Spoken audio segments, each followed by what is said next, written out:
Imagine living in a world where the environment around you subtly molds your personality into something darker and more self-serving. Could harsh conditions like poverty and corruption actually turn more people into exploiters? That's the shocking revelation from a groundbreaking global study that mapped out regions teeming with psychopathic tendencies. But here's where it gets controversial. Is this just nature's way of survival? Or does it excuse harmful behavior? Let's dive in and uncover the truth, piece by piece, to see how societal woes might be breeding a dark side in us all. A comprehensive worldwide investigation has uncovered connections between elevated levels of the dark factor of personality, along with traits reminiscent of psychopathy, and areas plagued by destitution, unfairness, aggression, and dishonesty. Drawing from an astounding data set of nearly 1.8 million individuals across 183 nations, plus over 144,000 Americans spanning every one of the 50 states, the findings paint a stark picture. In places where tough, unforgiving circumstances dominate, a higher proportion of residents exhibit characteristics linked to ruthlessness and a willingness to take advantage of others. At the heart of this research lies the dark factor of personality, often abbreviated as D in academic circles. For more details, visit https://www.darkfactor.org. Think of D as the underlying thread weaving through various harmful personality traits, all centered on prioritizing one's own advantages, even if it means disregarding or harming others. Researchers emphasize that this isn't tied to a single dark label like psychopathy alone. Instead, it's a broader inclination that could manifest as Machiavellian scheming or narcissistic self-absorption. Experts from the University of Copenhagen, https://www.ku.dk, scrutinized this dark factor across global landscapes and within the U.S., exploring how adverse social environments influence the emergence of these self-centered tendencies in populations worldwide. They even factored in timing, contrasting current D-scores with societal snapshots taken about 2 decades ago to tease out long-term effects. The study zeroed in on what they call aversive societal conditions, referenced in related insights at https://www.earth.com/news/public trust in drinking water safety has dwindled worldwide, bundling together elements like bribery, wealth disparities, destitution, and physical harm into a unified measure. This composite reflects settings where bending or breaking rules frequently escapes consequences, fostering an atmosphere of impunity. 2 key pathways illuminate why this correlation exists. First, in environments rife with exploitation, adopting a defensive, self-protective stance might feel like the smarter, safer choice over extending trust. Second, we humans are shaped by our surroundings. If observing others flout norms becomes commonplace, it can reshape our own worldviews toward skepticism, cynicism, and a focus on personal gain. While the impact might be subtle for any single individual, these patterns accumulate powerfully when viewed across vast groups. Much like how tiny ripples in a pond can swell into waves when multiplied by millions. Zooming in on the United States, Nevada topped the charts for Importantly, the team avoided labeling anyone outright as a psychopath. D encompasses a wide spectrum that might echo psychopathy, as seen in studies like https://earth.com/cryptocurrency investors linked to dark personality traits. Narcissism, Machiavellianism, again from https://cryptocurrency investors linked to dark personality traits, or similar traits. The variations between states, though not drastic, were unmistakable and echoed the global pattern, linking challenging conditions to self-interested actions. For instance, imagine growing up in a high-crime area, where survival often means looking out for number one.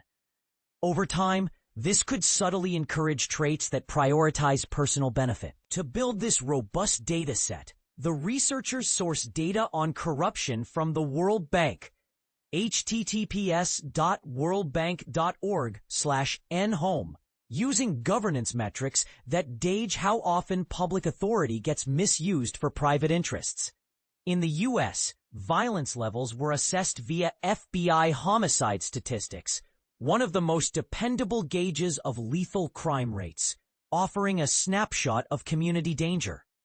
Inequality was quantified with the Gini coefficient, a straightforward figure that reveals income distribution disparities.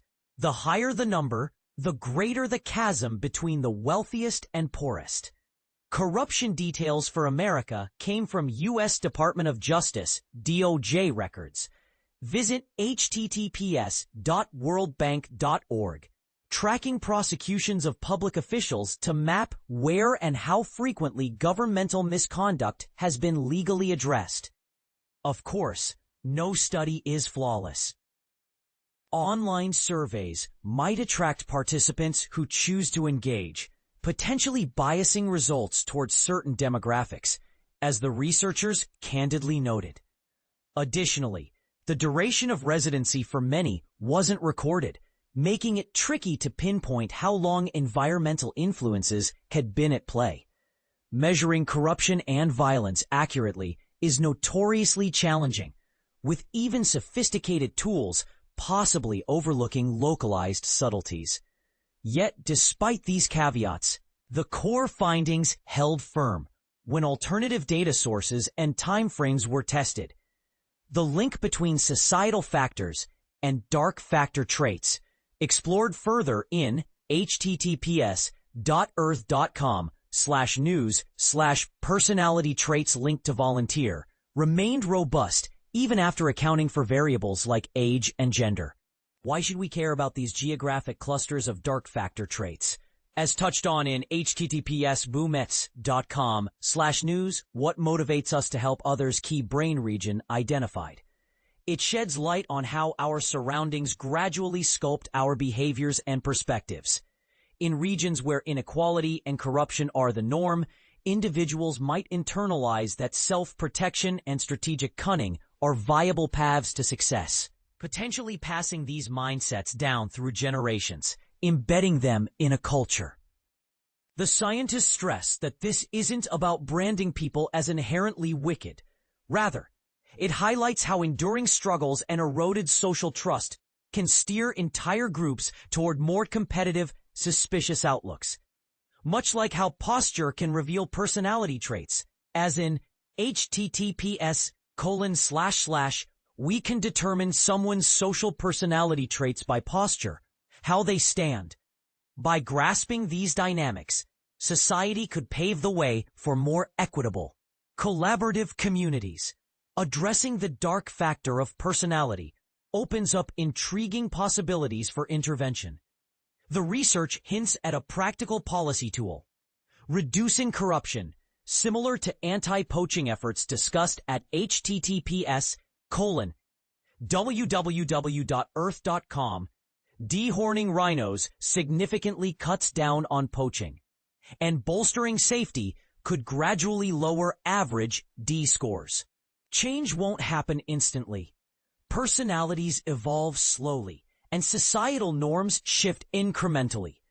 Still, minor adjustments can yield significant impacts when scaled to millions, potentially reducing everyday harms inflicted on friends, colleagues, and even passers-by. More importantly, this shifts our dialogue from finger-pointing at individuals to fixing the root causes that encourage better conduct in all of us. The study was published in the prestigious Proceedings of the National Academy of Sciences, https://pnas.org/doi.10073, pnas.250830122. Enjoyed this deep dive? Sign up for our newsletter to get more captivating reads, exclusive stories, and the newest updates. Don't miss out. Explore EarthSnap, https://earthsnap, the free app created by Eric Rawls, https://earthsnap www.earth.com/author/Eric Rawls and earth.com. And this is the part most people miss. Does blaming harsh environments for dark traits let individuals off the hook for their actions? Or is it a call to action for societal reform? What if, as some might argue, these traits are more innate than environmental? Could that challenge the study's conclusions? We'd love to hear your thoughts. Do you agree that improving conditions can curb selfishness? Or do you see it as oversimplifying human nature? Share your opinions in the comments below. Let's spark a conversation.